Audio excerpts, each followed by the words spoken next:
Bonjour peuple de Dieu, bienvenue à cette nouvelle rencontre en cette nouvelle année de grâce de l'Éternel, année 2023. Espérant que nous sommes tous bien entrés dans cette nouvelle année, utilisons ce privilège d'être encore sur la terre des vivants pour nous consacrer à l'Éternel et raconter ses bienfaits. Et cela ne va pas se faire de nous ou bien de notre force ou par nous, mais ça va se faire par nous, mais avec l'aide du Saint-Esprit. Mon frère, ma soeur, ne nous méprenons pas parce que si nous sommes encore sur la terre des vivants, ce n'est pas parce que nous ne devons pas prendre ça comme un acquis, parce qu'il y a nombreux sont ceux-là qui auront aimé être aussi là où nous sommes, mais qui n'ont pas pu, ou bien qui ne font plus partie de nous. Donc nous devrons utiliser ça comme un privilège d'être encore ici. Nous devons remercier Dieu pour ce privilège qui nous permet de vivre, d'être encore sur la terre des vivants. Donc, si tu écoutes ce message en ce moment, tu dois rendre gloire à Dieu et tu dois proclamer les bienfaits de l'Éternel.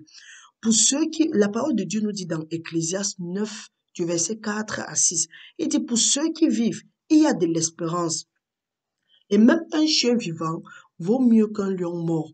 Les vivants, en effet, savent qu'ils mourront, mais les morts ne savent rien. Et il n'y a pour eux plus de salaire, puisque leur mémoire est oubliée. Et leur amour et leur haine et leur envie ont déjà péri. Et ils n'auront plus jamais aucune part à tout ce qui se fait sur le soleil. Donc, mon frère, la parole de Dieu nous dit aussi quelque part que si ta main trouve quelque chose à faire, fais-le bien. Donc, si aujourd'hui tu es sur la terre, il faut savoir que tu n'es pas sur la terre pour t'amasser les biens ou bien pour te marier, pour avoir des enfants et ensuite tourner, vieillir et mourir. Non, tu es sur la terre premièrement pour glorifier Dieu, pour accomplir une destinée. Parce qu'il y a quelque chose que Dieu a placé en toi. Et il faut que cette chose-là éclore. Parce qu'il dit que tu es un vase d'argile qui porte un trésor. Il faut que ce trésor-là explose. Et plus tard encore, il dit dans Romains, que la création tout entière crie les douleurs de l'enfantement, attendant la manifestation des fils de Dieu. Donc, mon frère, ma soeur, sache qu'en cette année 2023, si tu es encore vivant, tu es encore vivante, il faut savoir qu'il y a quelque chose en toi, que le peuple de Dieu en a besoin. Donc, aujourd'hui, si nous devrons remercier Dieu et lui demander, parce que si tu ne demandes pas, il ne va pas te donner. C'est comme si toi, tu te suffis. Tu dois prendre la décision cette année de demander à Dieu, Seigneur, qu'est-ce que tu as mis en moi que ça doit sortir pour que les autres profitent? Parce que comme nous savons, le manguier produit les mangues, mais ce n'est pas lui qui consomme ces mangues-là. Même si ceux qui pourrissent fertilisent encore la terre pour produire. C'est pas le manguier qui consomme les mangues. Donc, tu dois demander à Dieu, Seigneur, quel est le don que tu as mis en moi? Qu'est-ce que tu as mis en moi? Je suis sur la terre, pourquoi? Quelle est ma destinée? Le jour que tu vas connaître quelle est ta destinée, il y a certaines choses que tu n'auras plus à courir, ou bien tu ne seras plus malheureux. Et la parole de Dieu dit que tant que tu vis, il y a de l'espoir pour toi. Donc, peu importe ce que tu peux traverser, peu importe les circonstances dans lesquelles tu es, si tu es encore ici, là, c'est un privilège. Donc, bien aimé, si l'Éternel t'a permis de voir cette nouvelle année, prends la décision de l'aimer, de l'obéir, d'écouter à sa voix, et tu verras, tu vas trouver la paix pour ton âme et tu auras des années de ta vie prolongées et heureuses. Tu dois abandonner et oublier les choses qui sont passées, les années que tu as bousillées. Car l'Éternel nous dit aussi dans Isaïe que tu ne dois plus te souvenir parce qu'il est sur le point, tu ne dois plus te souvenir des choses passées. Tu ne dois plus penser à ça parce qu'il est sur le point de faire quelque chose de nouveau, quelque chose que tu ne connais pas, mais quelque chose qui est sur le point d'arriver. Et il a encore dit dans Joël, qui va te restaurer les années que les sauterelles, le gazan, le gilet et l'asile ont consommé. Donc, ça ne sert à rien de passer le temps à dire, oh, l'année là est passée, voilà peut-être 20 ans que je suis sur place, voilà 10 ans. Non, ce que tu considères là, Dieu ne considère pas ça. Aussi longtemps que tu es une nouvelle créature. Parce qu'il dit que quand tu es en crise, quand tu es en crise, les choses anciennes sont passées, voici toutes choses deviennent nouvelles. Donc, peu importe le temps que tu as eu à passer, les années que tu as bousillées, Dieu te dit aujourd'hui, voilà un nouveau départ, voilà un privilège que Dieu te donne. Donc, Dieu va te racheter ça. C'est Dieu qui rachète le temps. Dieu va te faire Donc, Dieu va te projeter à l'endroit où tu n'avais jamais imaginé. Parce qu'il nous dit dans Ephésiens 3:20 que Dieu va nous donner au-delà de ce que nous pouvons même imaginer. Et il va pouvoir à nos besoins. Cesse de te soucier. Prends juste la décision d'aller à Dieu et tu lui demandes la révélation. Pourquoi est-ce que tu es sur la terre? Mon frère, ma soeur, je ne vais pas te mentir. Quand tu vas faire ça, tu vas voir ce que Dieu va faire pour toi aujourd'hui. Donc, fais seulement la seule chose. Oublie, il dit que oublie les choses qui sont en arrière. Philippiens 3:13 nous dit, je fais une seule chose, j'oublie ce qui est derrière moi et je tends mon énergie vers ce qui est devant moi. C'est ce que je t'exhorte en cette année à faire. Donc, ça ne sert à rien de passer le temps à dire, oh, si je n'avais pas fait telle chose, je ne devais pas être ici. Si je n'avais pas fait telle chose, je ne devais pas être en train de répéter. Dieu ne tient pas compte de ça. Si tu as confessé tes péchés, avance. Si tu les as avoués, Dieu t'a accordé la miséricorde. Accepte ça par la foi et avance. Cesse de te condamner. Il dit qu'il n'y a plus de condamnation pour ceux-là qui sont en Jésus-Christ. Assure-toi seulement que tu as accepté le Seigneur Jésus-Christ comme ton Seigneur et ton Sauveur. Et tu vas voir, le reste va avancer.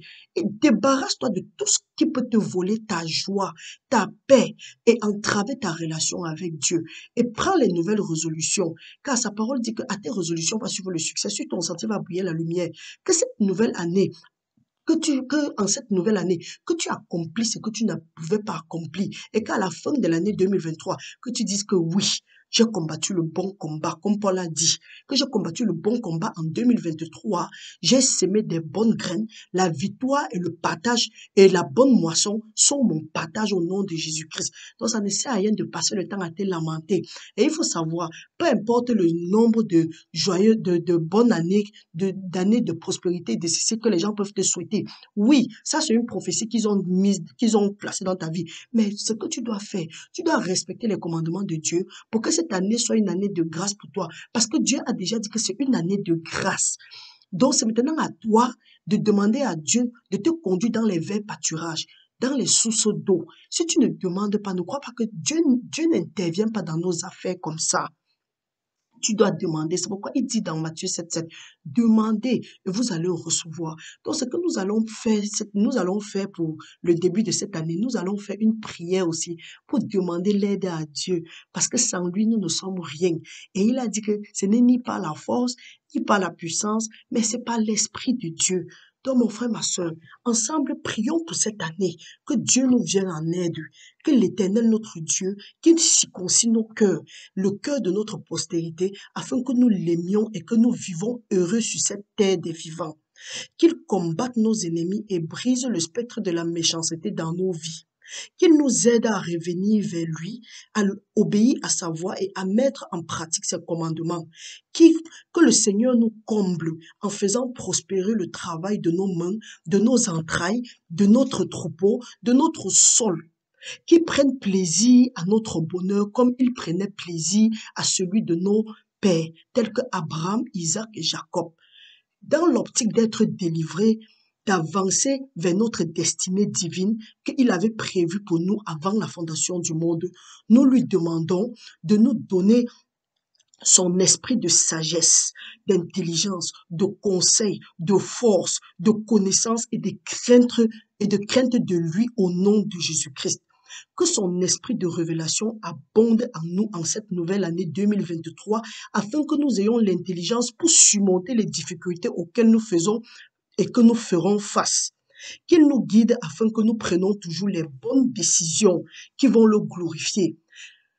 Qu'il nous délivre de tout mal en cette année et qu'il soit une muraille de feu autour de nous, de nos destinées, de nos familles, de nos ministères, de nos possessions et de ceux même qui nous persécutent, qui nous aident à leur regarder et à leur estimer comme lui il l'aurait fait.